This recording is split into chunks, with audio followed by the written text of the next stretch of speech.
मुझे ये बताएं कि इस पाकिस्तान के साथ करना क्या है। अब ज़रब इस्तेकाम आ गया और ये इस्तेकाम हर दफ़ा बलूचिस्तान में और केपी में आता है, ये नहीं समझ आती। खान साहब की 3.5 साल हुकूमत थी, ना ड्रोन था ना टेररिस्ट था, एंड द सेकेंड खान साहब गोज टेररिस्ट आ जाते। But sir, you are the custodian of this house and I expect you to take this up with people who matter. अगर किसी को लगता है कि ईरान इतना बेवकूफ़ है या अफ़गानिस्तान इतना बेवकूफ़ है कि वो सिर्फ बदला केपी में या बलूचिस्तान में लेगा, ये ख्वाब देखने वाली बात है। जो पंजाब का और सिंध का ये लोग हशर करेंगे, सिर्फ आपकी सोच है। सो खुदा का वास्ता है, होश के नाखुन लें। ये आपकी जगह है, ये आपकी ताकत का सरचश्मा है, ये अवाम, हम रियासत हैं। Not me the MNA, my people. Talk to us, tell us what is the problem, we'll fix it for you. But this is no way, sir, absolutely no way. Fine. Shandana गुलजार साहिबा।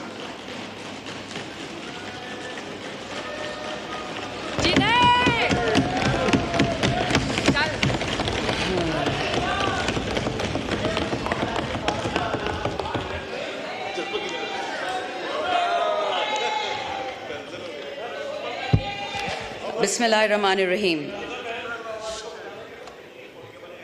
Thank you, Honourable Speaker. If you'll allow, as the first elected woman from the KP in the last 76 years in the history of Pakistan in this House, as well as given the dubious honour that I've not been allowed to speak on this very same floor for the last 4 months, I hope you'll be a bit tolerant and stand with me while I speak in 3 different languages, the last one for my own particular constituency. Honourable Speaker, the reason I decided to speak now, the honourable colleague who spoke just before me is somebody I consider a friend. Her father was an honourable colleague as well, and somebody I respected immensely. The reason I speak English, Honourable Speaker, is that unfortunately the elites of this country consider anybody who doesn't speak English as filth. Those of us that do not speak the language of Karachi and Lahore are relegated to the masses, the awam, as if it's something to be proud of. Would you believe, Honourable Speaker, this entire August House is so honourable, it is so just, that when I was abducted from my house on the last day of the 9th of August of PDM's government, not a single woman in the parliament, whether it be these big names from People's Party or the Noon League, not one person spoke up. That how can you abduct someone? If you arrest me, absolutely fine. Even then I had some, let's say, leverages, but I didn't use any. I had nothing to hide. When I was picked up, I was told a couple of things. That we would like you to join Bilawal or Mariam's party. I don't know who this we is, but they were wearing masks. And they said, we would like you to join these 2 parties. And I said, unfortunately for all of you, I'm far more educated than Bilawal and Mariam. And I'll be damned if I ever sit with them. I have immense respect for that side of the house. I have friends there, I have brothers and sisters, I have relatives. But the leadership, Mr. Chairman, I'm afraid the morality is less than zero. And I'll tell you why. My mother has nothing to do with politics except that she voted for me once. The women of my family, the women of Shehryar's family, of Qasim Suri's family, of Zartaj's family, of Aisha's family, of Anika's family. My sister here was a bit upset about the bangles that Asad Kaisar Sahib mentioned. Does she realize what our women have been through?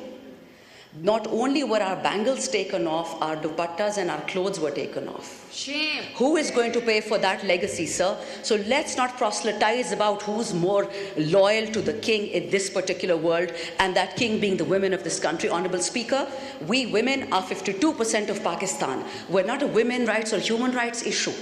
We are a national issue, and I will not allow anyone on this floor to make light of us. I have seen the honour code that my fellow sisters sitting on that side of the house operate on.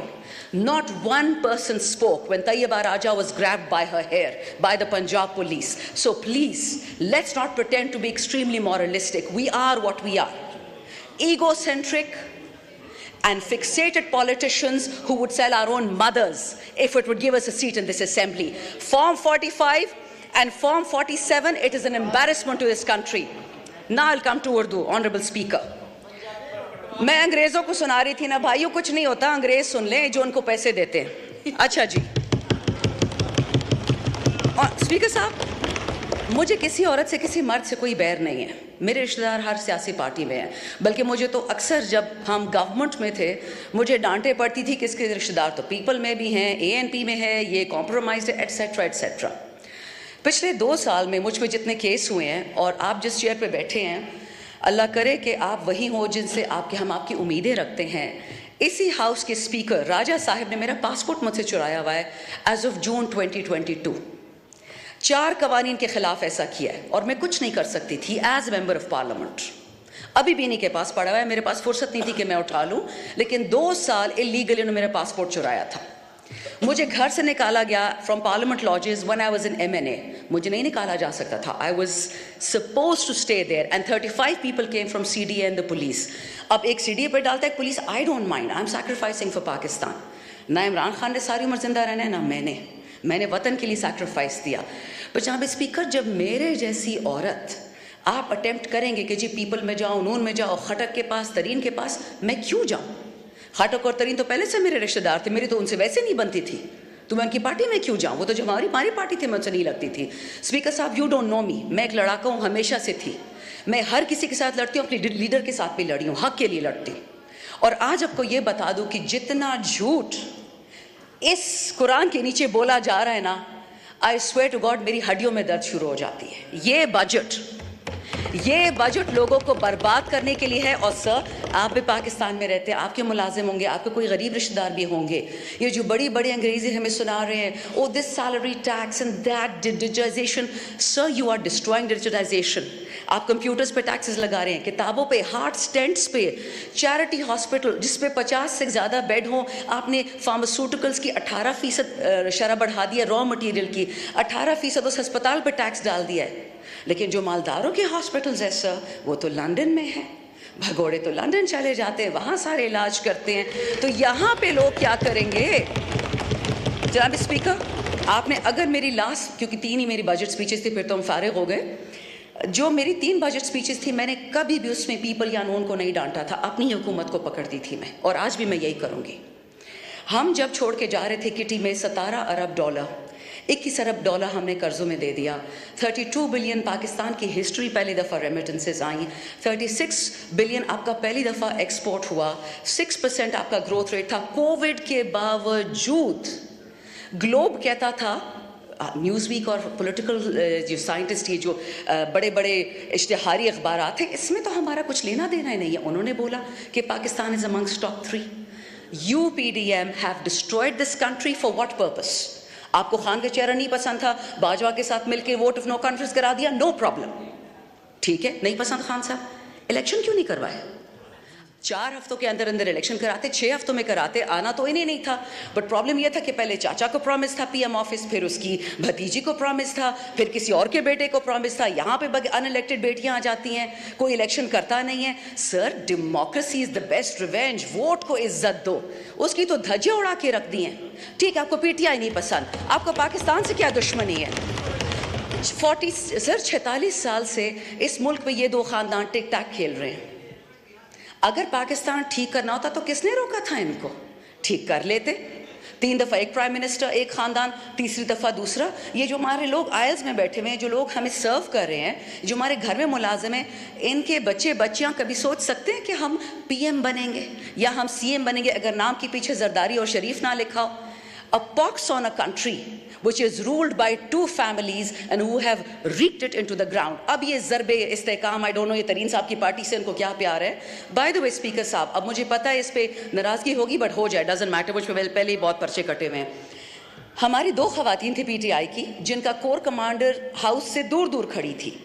एक आज assembly में बैठी हैं, एक आज jail में बैठी हैं। फ़र्क दोनों में ये है कि एक ने माफ़ी मांग ली TV एंकर से, और TV एंकर ने माफ़ करके IPP में ढा के इस हाउस में ले आए, और दूसरी बेचारी जेल में सड़ रही है। एक 3 स्टार जनरल की वाइफ, 3 स्टार जनरल, उसका ये गुनाह था कि वो हाथ में माइक्रोफोन और लिबर्टी में खड़ी थी। That is it sir. So this is the honesty and decency with which we deal with the women in our country. Punjab is the backbone of Pakistan, honourable speaker. Punjab नहीं हो तो पाकिस्तान नहीं होगा। और हम क्या करते हैं कि जिस औरत ने कोरोना से और कोविड से पूरे पंजाब को, पूरे पाकिस्तान को बचाया, उसको हमने जेल में डाल दिया। because that is what she deserves. जो चोर होता है वो प्राइम मिनिस्टर बन जाता है, प्रेसिडेंट बन जाता है, और जो शरीफ होता है वो जेल चला जाता है. माशाल्लाह, ये तो इस मुल्क का हाल है सर. जाएंगे कहाँ सर? मेरे पास तो फॉरेन पासपोर्ट भी नहीं है. हम कहाँ जाएंगे? हमारे 10-10 हल्के में लोग हैं, 10-10 लाख, वो लोग कहाँ जाएंगे? 2 डिफरेंट प्राइम मिनिस्टर्स ने ये बात कही है. इस वतन में शर्म की बात है कि जिसने जाना है तो चला जाए. कहाँ जाए? 350 बंदा एक बोट में कैप्साइज हो जाता है. किसी ने उनके खानदानों का पूछा? कोई पेंशन दी, कोई प्लॉट दिया, कोई तमगा दिया उनको? This is what we are doing to youth. Honourable speaker, in the last 2 years आपके पाकिस्तान से 15 लाख पढ़े लिखे बच्चे बच्चियां चले गई हैं. बहुत अजीम पाकिस्तान है. एक्सपोर्ट्स की शरह देखें, फाइनेंसिंग की शरह देखें. ये हम तो नहीं कहते सर, जो किताब है ये लोग छाप रहे हैं, मैं तो उससे पढ़ के बताती हूँ. लेकिन मुझे ये बताएं कि इस पाकिस्तान के साथ करना क्या है. अब ज़रबे इस्तेकाम आ गया, और ये इस्तेकाम हर दफ़ा बलूचिस्तान में और केपी में आता है. ये नहीं समझ आती. खान साहब की 3.5 साल हुकूमत थी, ना ड्रोन था ना टेररिस्ट था. एंड द सेकेंड खान साहब गोज, टेररिस्ट आ जाते. But sir, you are the custodian of this house and I expect you to take this up with people who matter. अगर किसी को लगता है कि ईरान इतना बेवकूफ़ है या अफ़गानिस्तान इतना बेवकूफ़ है कि वो सिर्फ बदला केपी में या बलूचिस्तान में लेगा, ये ख्वाब देखने वाली बात है. जो पंजाब का और सिंध का ये लोग हशर करेंगे, सिर्फ आपकी सोच है. सो खुदा का वास्ता है, होश के नाखून लें. ये आपकी जगह है, ये आपकी ताकत का सरचश्मा है. ये अवाम, हम रियासत हैं. Not me the MNA, my people. Talk to us, tell us what is the problem, will fix it for you. But this is no way sir, absolutely no way. Final point sir, मेरा अपना हल्का, अगर आप इजाज़त देंगे मैं थोड़ा सा एंड में पश्तो में भी बोलूँ, क्योंकि मेरे माशाल्लाह 76 साल से, तो नहीं कहूँगी 73 साल से मेरे इलाके में ख़वातीन के स्कूल नहीं बनते सर. क्योंकि केपी हमेशा हम वो हैं, कारतूस है. जिहाद में भेज दिया कश्मीर, उधर भेज दिया, उधर भेज दिया. उड़ाना हमारा सबसे आसान काम है. हमारे बच्चे उड़ा दो, हमारे बच्चियाँ उड़ा दो, हमारे पुलिस वाले उड़ा दो, हमारे फ़ौजी उड़ा दो. लेकिन जब अकाउंटेबिलिटी का टाइम आता है, अभी भी सर मैं आपको PSDP, ये मेरे पास सामने पड़ा हुआ है, PSDP में जो एलोकेशंस हो रही हैं उसमें पंजाब में 2 साल में प्रोजेक्ट पूरा होता है, सिंध में 3 साल में पूरा होता है, इस्लामाबाद में 4 साल में. और आपको पता है जनाब स्पीकर कि केपी में प्रोजेक्ट जब पूरा होगा उसी PSDP का, वो 23 साल में होगा, और बलूचिस्तान में 42 साल में होगा. ये है माशाल्लाह PSDP. मैं सुबाई या लिसानी बात नहीं करती. I will and on this speaker साहब. खान साहब को बहुत many people I'm sure they hate Khan साहब and they have probably every right to. लेकिन एक बात मैं बता दूं स्पीकर साहब, वो बंदा पंजाबी, सिंधी, सुनी, शिया, बलोची, AJK की बात नहीं करता. वो पाकिस्तान की बात करता है. वो कहते हैं मेरे पाकिस्तानियों, और वो इसलिए जेल में बैठा हुआ है. क्योंकि जब तक डिवाइड एंड कॉन्कर नहीं होगा, ये मुल्क गलती से कामयाब भी हो सकता है, ये मुल्क गलती से मालदार भी हो सकता है, खुशहाली आ सकती है. और गरीब मांगता क्या आपसे स्पीकर साहब? You being the government. School, अस्पताल, सेहत कार्ड तो मरियम बीबी ने काट दिया. दवाइयों पर 18% ड्यूटी उसके चाचा ने लगा दी. सर लोग कहाँ मरे हैं ये तो बताएं. 2-3 चीज़ें स्पीकर साहब. मेरे हल्के में FR पेशावर जो हिस्सा है, 15 साल हमने कुर्बानियाँ दी हैं सर, 15 साल. और उसका डिसप्रोपोर्शनेट इम्पैक्ट मैं आपको ये बताऊं कि सर एक गांव है जहाँ पे 10 में से 3 खवातीन बेवाएँ हैं. फ्री की बेवाएँ हैं, प्लॉट्स वाली बेवाएँ नहीं हैं. उनको कुछ नहीं मिलता, उनका कोई पूछने वाला भी नहीं है. पिछले साल पेशावर में बॉम्ब ब्लास्ट हुआ पुलिस लाइंस में. मैंने टीवी में सिर्फ ये इंटरव्यू दिया कि why is it that KP and Balochistan are always targeted as per general Musharraf's book. उसने तो डायरेक्शंस दी थी ना. उसके बाद से जी मुझ पे FIR, एक सेडिशन की कटी, दूसरी कटी, परवाह नहीं है, मैं सच कह रही थी. लेकिन स्पीकर साहब, जिस हल्के ने 15 साल पाकिस्तान के लिए खून दिया है, आज उसके लिए बिजली नहीं है. और बहाने तो इतने हैं कि सर मैं शुरू करूँ ना, ख़त्म ही नहीं होंगे. I won't even go into that. But let me tell you one thing sir, मैंने खुद अपने हाथ से परसों 12 फीडर खोले जो 10 महीने से बंद थे. मैं गई इलेक्ट्रिसिटी, इनका जो एनर्जी डिपार्टमेंट है, मैंने कहा मुझे कोई अंग्रेज़ी की चिट्ठी ही दिखा दे, उर्दू दिखा दे, जिसमें लिखा हो कि फीडर बंद करने की इजाज़त है इस कानून के तहत. कोई चिट्ठी नहीं है सर, कोई नोटिफिकेशन नहीं है. They are punishing KP for giving a vote to Imran Khan. और सर ये इतने बेवकूफ़ हैं, इनको समझ नहीं आती कि सितंबर में बंद हो जाएगी गर्मी. हम खान का साथ इस बात पे छोड़ेंगे कि गर्मी क्यों आती है या फीडर्स क्यों बंद है? ऐसा कभी नहीं होगा जनाब स्पीकर. अभी भी वक्त है. होश होश होश. Article 156 of the constitution sir, उसी को देख लें. तमाम सूबों को इकट्ठे उठाएं, मत करिए जल्दी, हमारे ही हाथ से लगेगी और फिर ये हाउस कुछ नहीं कर पाएगा। अल्लाह ने आप पे रिस्पॉन्सिबिलिटी डाली है, ये इससे डरे और किसी चीज़ से तो नहीं डरते, इस कलाम से डरे। मुल्क को ठीक करें, हम सब ने मर जाना है, इस हाउस में जितने बैठे कोई कब्र पैसे नहीं लेके गया, लेकिन खुदा का खौफ करे, वतन को फर्स्ट करे। That is why Imran Khan is in jail. Pakistan first, Pakistan always, Pakistan forever. Thank you. शुक्रिया।